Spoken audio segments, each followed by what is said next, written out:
Buenas tardes. Por favor, vamos a sentarnos.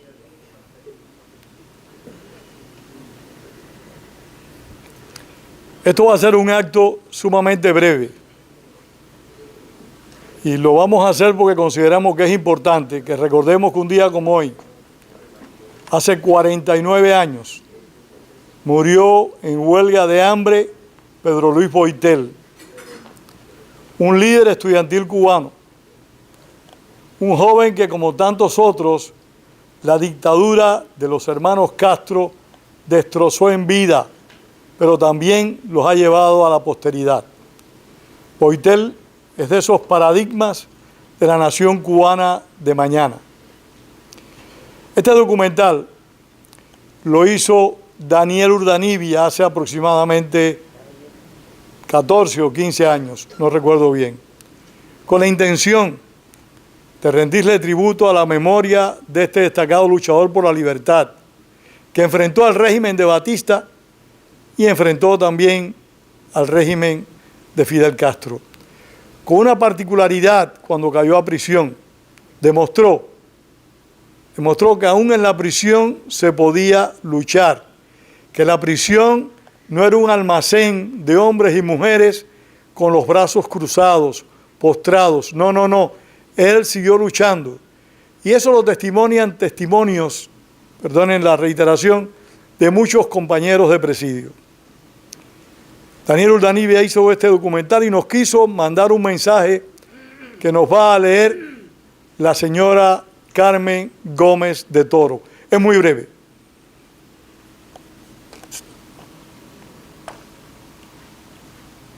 Gracias, Pedro. Pues sí, nuestro querido Danielito, que le dedicó muchas horas a esto y un muchacho con mucho talento, nos mandó a decir: trabajar y ser parte de este documental me enseñó muchas cosas. Haber nacido en una Cuba totalitaria que me adoctrinó a pensar las cosas eran en blanco y negro solamente, me impidió ver más allá de la realidad. Mi vida entera fue así hasta que llegué a este país y empecé a conocer las historias de muchos Boitel, con los que tuve el honor de conocer y compartir con ellos. Entre esos, mi tío Pedro Corzo, quien me enseñó que la problemática de Cuba no es blanca y negra, sino que tiene muchos matices que a nosotros, los nacidos en ese sistema ciegos por un daltonismo totalitarista, nos impide ver. Boitel es parte de mi enseñanza y crecimiento personal. Los testimonios de cada uno de los participantes en este proyecto para mí no era un día de filmación o un día de edición, sino una enseñanza nueva a la formación de la persona que hoy soy. Gracias, Boitel. Gracias, tío. Y gracias a ustedes que tomaron el tiempo de venir hoy y celebrar un aniversario más de este gran hombre. Espero que lo disfruten y que Dios me los bendiga a todos, patria y vida.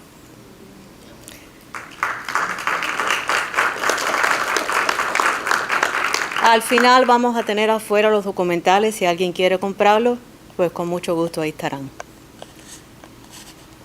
Muchas gracias, Carmen. Hay algo que es obligado decir, al menos desde mi perspectiva.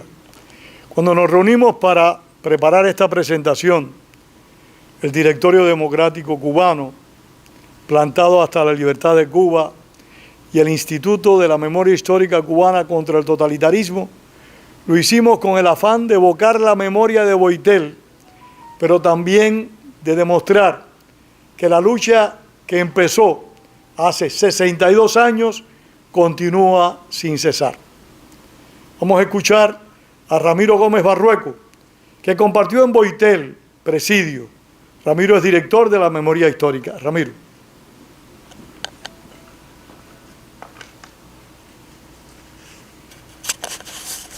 Buenas noches. El Instituto de la Memoria Histórica Cubana contra el Totalitarismo me dio la responsabilidad de hablarles esta noche un poco de Boitel. En el año 2004, Lorenzo de Toro III, siendo miembro de la directiva del directorio, me pidió que hiciera una narración muy breve, sintética, sobre mi opinión de Pedro Luis Boitel. Unos meses después, Miki Garrote de Agenda Cuba me pidió lo mismo. Yo hice un escrito en aquel entonces, no tengan miedo, que es muy corto lo que les voy a leer. Y le voy a leer un fragmentico del original. Fui compañero de Pedro Luis Boitel en la circular número 1 y en el bloque de trabajo forzado número 19 en Isla de Pinos, conocido como el bloque de los estudiantes. Tal vez fue este bloque el más duramente castigado en presidio. Fue un honor compartir con Boitel diariamente la media hora de almuerzo mientras estuvimos allí. También conversábamos 5 o 10 minutos casi diariamente en su celda, antes de comenzar el plan de trabajo forzado Camilo Cienfuegos. Fuimos buenos amigos y coincidimos en ideología y estrategia.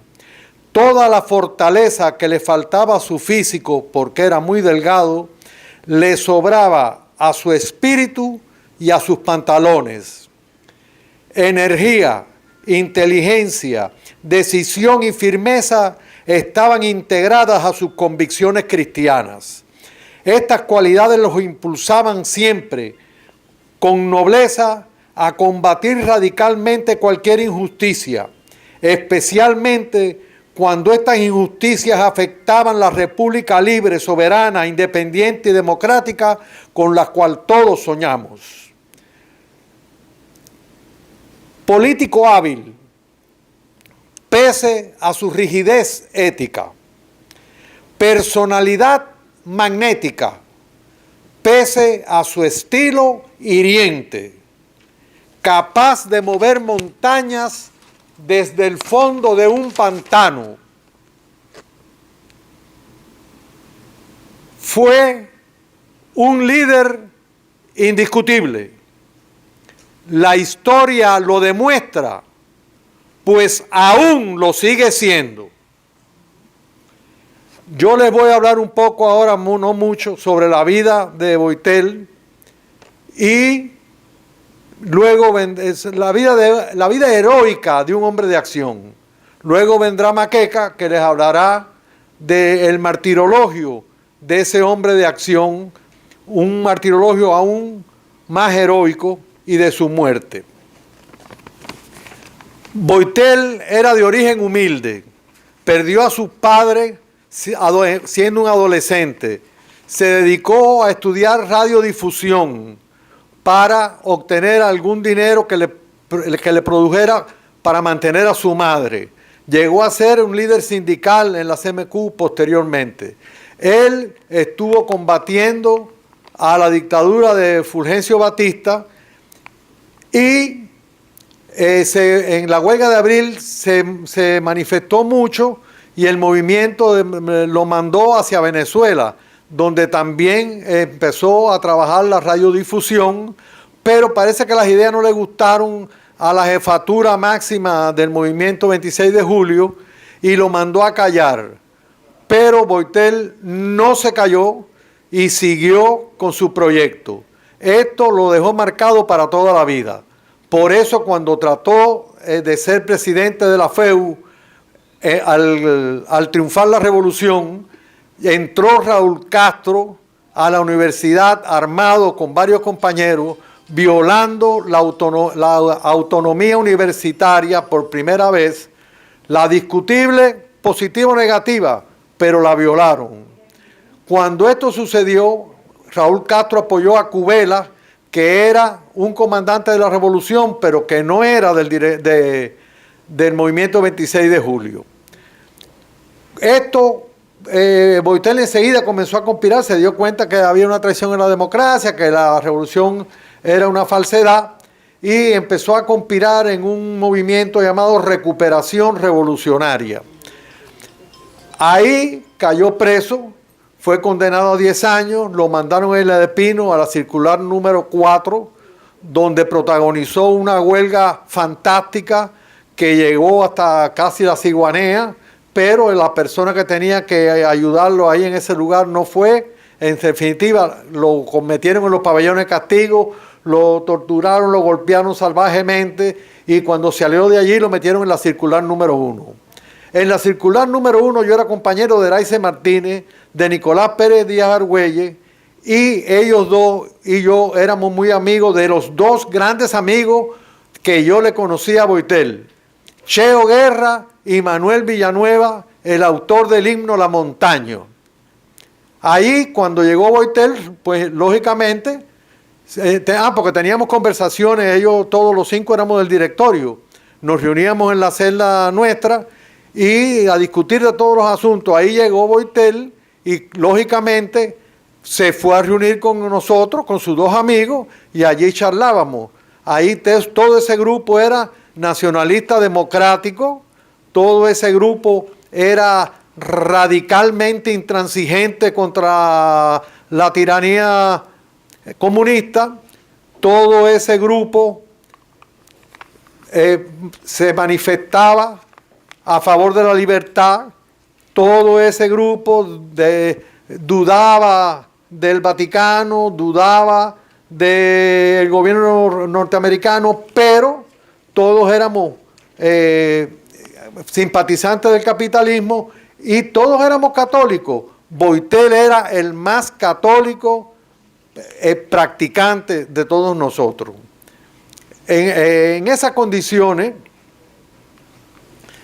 pasamos al bloque 19 casi todo. En el bloque 19 Boitel trabajaba con Cheo y con Villa, pero la media hora que descansaba, la descansaba bajo una mata de bambú, se tiraba a dormir allí y en menos de 1 minuto se quedaba totalmente rendido. Cuando se despertaba teníamos que, flaco, levántate, que están los guardias. Porque se quedaba totalmente rendido. Allí dormía él, al lado estaba Pilotico, al lado yo, del otro lado estaba el Tigre, Paco Talavera, el Morito de Calimete y Frontela. Este grupito, cuando los cabos se alejaban, cogíamos el machete, lo clavábamos en el suelo y no hacíamos nada. Un día, los cabos se alejaron mucho y entraron 3 puerquitos. Allí los rodeamos los puerquitos y vino un cabo llamado el Chino, se acercó a nosotros, me dijo a mí, tú ven, me sacó fuera del cordón. Esto que voy a contar está relacionado con Pedro Luis Boitel. Es el final de lo que voy a contar. Me sacaron fuera del cordón, me dijo, coge esa paca de hierba, y me empezó a dar una paliza. Me tiró 3 veces contra la paca de hierba y en la 4ª vez yo me viré y le dije, mire, yo no voy a cargar la paca de hierba. Pero cuando yo me paro, oigo una gritería inmensa y veo un corre-corre, pero yo estaba mirando al cabo aquí y eso venía del lado izquierdo. Entonces con el rabo del ojo trataba de ver. El tipo me dice, te voy a matar si no coges nada. Me empieza a ofender y me pone la bayoneta en el hígado. Pero veo que de repente sale corriendo. Y era que fue a parar a todo un grupo de hermanos míos que venían a rescatarme. Un grupito por allá con un machete, otro grupito por acá. Y en el medio venían 3 personas. Villanueva, Cheo, y en el medio, adelante, con un machete en la mano, estaba Pedro Luis Boitel. Por eso, si yo les estoy pudiendo hablar, si yo les estoy hablando hoy aquí, tal vez sea gracias al machete de Pedro Luis Boitel.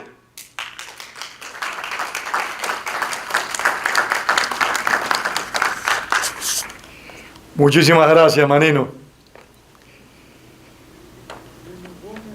Siempre se ha dicho que al César lo que es del César. Tal y como ocurrió con José Martí a principios del siglo XX, la figura de Martí era poco conocida, poco divulgada y, por qué no decirlo, poco querida. Fue a mediados de la segunda década de ese siglo que los cubanos nos empezamos a dar cuenta de la dimensión única de José Martí.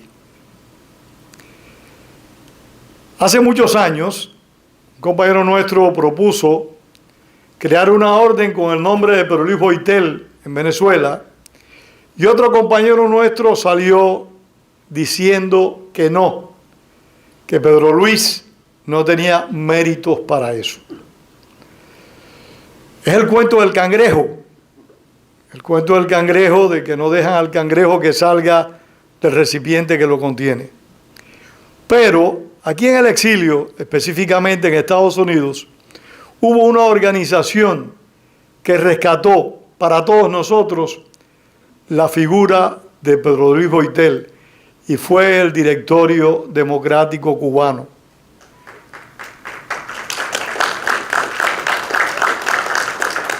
Por los lejanos 80 y principios de los 90, el directorio, y también en esa misma época, un poquito antes, Abdala, fueron las dos organizaciones de jóvenes exiliados, de jóvenes que combatían la dictadura, que habían rescatado de esos libros de historias de Cuba la figura de Pedro Luis Boitel. Por ese trabajo y por la dedicación constante que se ha tenido a favor de la democracia en Cuba por parte del directorio, le pedimos a Orlando Gutiérrez que nos evoque a Pedro Luis Boitel.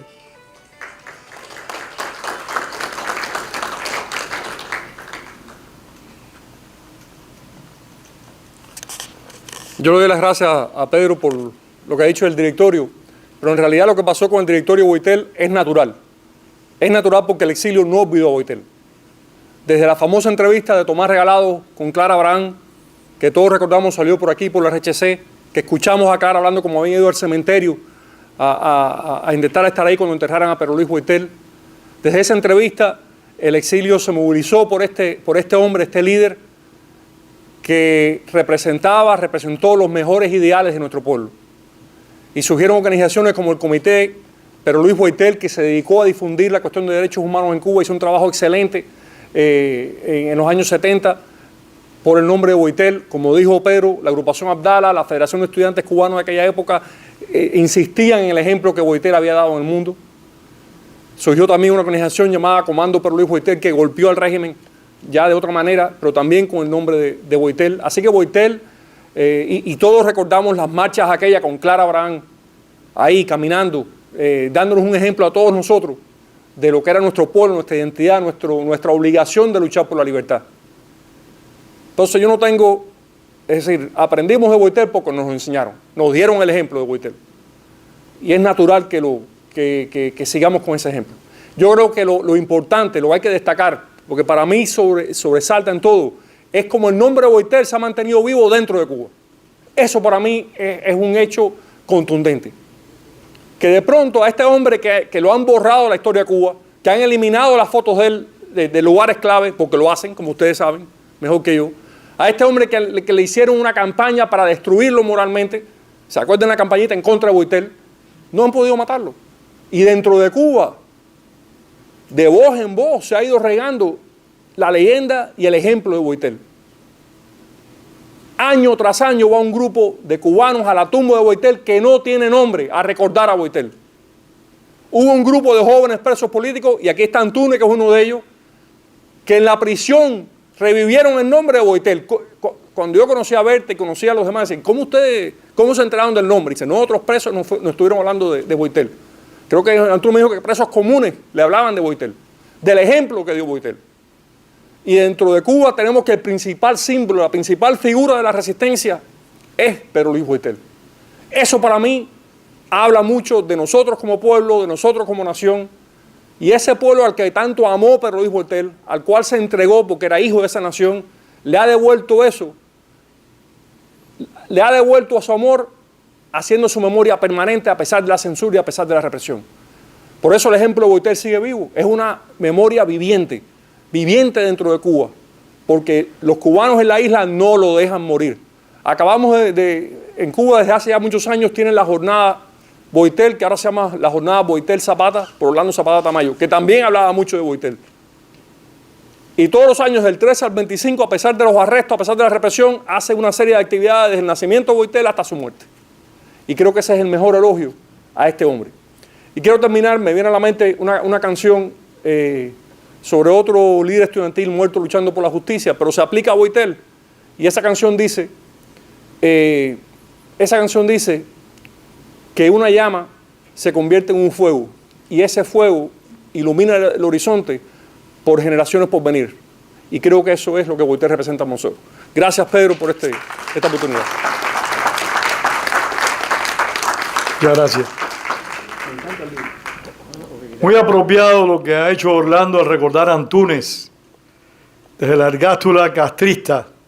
Antúnez y otros prisioneros políticos también, cubanos que no estaban en prisión, recordaron a Pedro Luis, le rindieron tributo, fomentando la resistencia, utilizando su nombre como símbolo. Vamos a terminar este breve acto para ver el documental, que es a lo que todos ustedes están aquí. Pero no podemos hacerlo sin antes escuchar a alguien que no voy a decir su nombre porque lo conozco hace 1000 años, pero nunca se lo he dicho. Me refiero a Maqueca, el hombre que estuvo con Boitel sus últimos días, sus últimas horas, el hombre en el cual Boitel confió hasta el último momento y él le fue también siempre fiel a Boitel, al extremo que Maqueca escribió un libro que Plantados lo está distribuyendo, no se vayan sin él, un libro en el cual se relatan los días de huelga, de la huelga final de Pedro Luis. Valentín.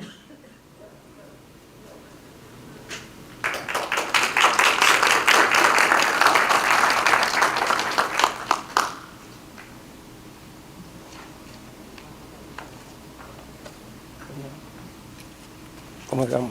Muy bien, adelante. Aguántame tú esto aquí para yo poder. Ok, no hay problema. Buenas noches a todos presentes. Les quiero dar las gracias por haber venido a recordar el 49 aniversario de la muerte heroica de Pedro Luis Boitel, quien fue un activo dirigente estudiantil de la Universidad de La Habana, un preso político plantado y un luchador incansable por lograr la libertad de su patria. Una Cuba libre y democrática donde todos los cubanos tuviesen el mismo derecho de expresión, libertad y justicia, como lo quiso nuestro apóstol José Martí. Boitel nació el 13 de mayo de 1941 en Jovellanos, provincia de Matanzas, y falleció el 25 de mayo de 1972 en la cárcel del Castillo del Príncipe, en La Habana. Es una prolongada huelga de hambre que se extendió por casi 2 meses, sin recibir asistencia médica. Si se la hubiesen dado en esa ocasión, como lo hicieron en otras anteriores, al menos no hubiese muerto, por lo que lo dejaron morir a sus 41 años. En lo personal, Pedro Luis Boitel tenía un carácter alegre, jovial, conversador, inteligente, estudioso, buen amigo y excelente compañero. Un hombre valiente, decidido, para él no existía el miedo, se enfrentaba al peligro sin ningún temor. Eso lo demostró desde muy joven, cuando comenzó su trayectoria de lucha, primero contra el régimen dictatorial del general Barriga y después contra el dictador Castro, el criminal más despiadado que ha tenido el continente americano. Boitel desde muy joven se interesó y preocupó por la situación política que existía en el país, debido al golpe de Estado que había dado el general Barriga. Se incorporó al estudiantado en las protestas y manifestaciones y en actividades conspirativas. Cuando se fundó el movimiento 26 de julio, fue nombrado responsable juvenil del movimiento. Fue detenido en varias ocasiones y puesto en libertad. En la huelga general del 9 de abril de 1958, que fracasó, la policía lo estuvo buscando para detenerlo sin lograrlo. Boitel recibió orientación del alto mando del movimiento de abandonar el país, pues su vida corría peligro. Logró exiliarse en la embajada de Venezuela y viajar a ese país. A los pocos días de llegar a Venezuela dio una conferencia en la Universidad de Caracas explicando el peligro que representaba el comunismo en América. En el año 1959, Boitel regresa a Cuba y continúa sus estudios universitarios. Empieza a darse cuenta por eventos políticos de los cambios de principio de la revolución y como muchos otros jóvenes vieron que la revolución no era lo prometido, no era lo prometido en el 1960. Es retenido y sentenciado a 10 años de prisión por conspiración contra el Estado. Desde un principio mantuvo una actitud intransigente, realizando actos de protesta y huelga de hambre. La huelga de hambre es el recurso más digno y poderoso que tiene un preso para exigir y reclamar sus derechos. Boiquel arriesgó su vida, hizo varias de ellas y logró que el Ministerio de Interior le reconociera su estatuto de preso político, concediéndole vestir ropa civil, recibir visitas, atención médica y un radio. Todo lo obtenido se lo fueron quitando al perder su penúltima huelga. Unos meses después lo trasladaron a la prisión del Castillo del Príncipe, a la sala séptima, donde estábamos un pequeño grupo de presos aislados del resto del presidio. A los pocos meses volvió a declararse en huelga de hambre, declarando su estatuto de preso político que le habían quitado.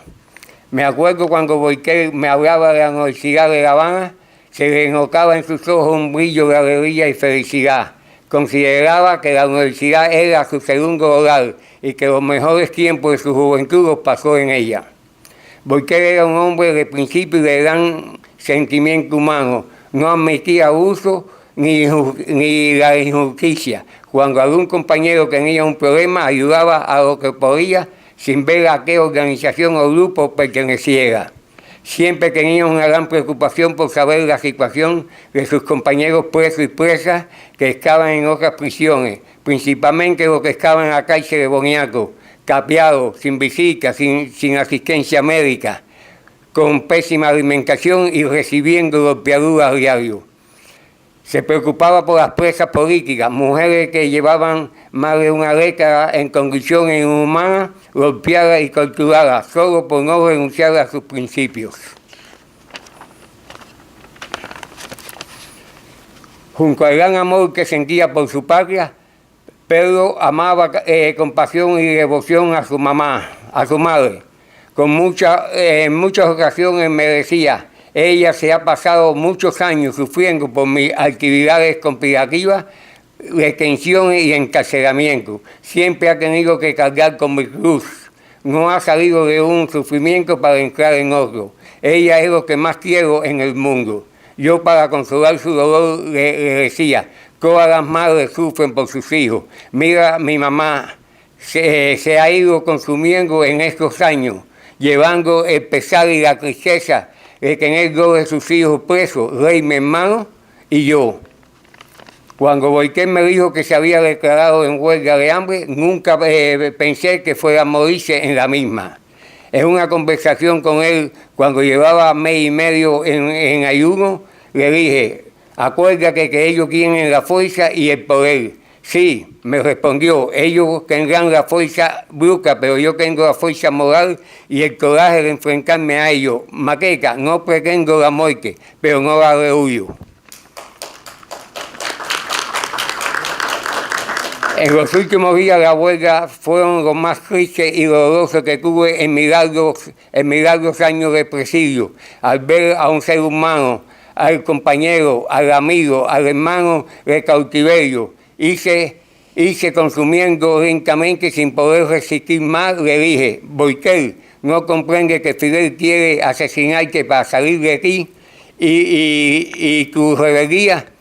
Movió la cabeza lentamente y con mirada firme y tomando aire, pues apenas podía respirar, me respondió: él podrá matar y acabar con mi cuerpo, pero nunca con mi espíritu y mis principios. Eso no lo podrán lograr jamás.